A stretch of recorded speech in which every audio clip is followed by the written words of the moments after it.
আসসালামু আলাইকুম এভরিওয়ান, কেমন আছেন সবাই? আলহামদুলিল্লাহ আমি ভালো আছি। তো আমি আজকে কী রান্না করব সেটা আমি অবশ্যই আপনাদের সাথে শেয়ার করব। এখানে আছে ডিম। আজকে আমি ডিম ভুনা করব, পেঁয়াজ, সাথে আছে আপনাদের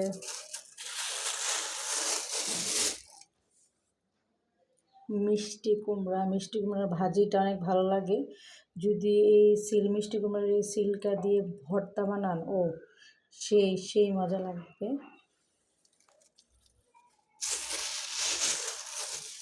সাথে আছে জলফুই। জলফুইটা আমার মেয়ে খুব পছন্দ করে।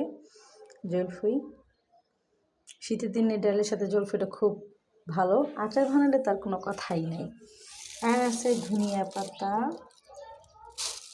এভরিওয়ান, আমি আপনাদের সাথে আরেকটা জিনিস বলতে চাই। এই যে পেঁপে দেখতেছেন, এই পেঁপে গ্যাস্ট্রিকের জন্য মারাত্মক একটা ঔষধ, মানে যা বলার মতো না। যাদেরই গ্যাস্ট্রিক আছে তারা বেশি বেশি করে পেঁপে খাবেন, শুকনো মুড়ি খাবেন। ইনশাআল্লাহ আল্লাহর রহমতে আল্লাহ অবশ্যই মাফ করবে, যদি আল্লাহ আপনার প্রতি দয়াশীল হয়। অবশ্যই সবসময় আল্লাহর কাছে সবসময় দোয়া চাইবেন যে আল্লাহ তুমি সুস্থতা দান করো, এবং এই পেঁপেটা খাবেন। আমি আজকে প্রায় 1 সপ্তাহ যাবত পেঁপে খাই, ইনশাআল্লাহ আমি ভালো ফলাফল পাইছি। গ্যাস্ট্রিকের জন্য খুব ভালো। তো আমার এই ভিডিওটা কেমন লাগলো অবশ্যই সবাই লাইক কমেন্ট শেয়ার করে দেবেন, আর সবাই আমাকে সাপোর্ট করবেন, এবং ভালোবাসা এবং দোয়া আপনাদের আমার কাম্য করি। আল্লাহ হাফিজ।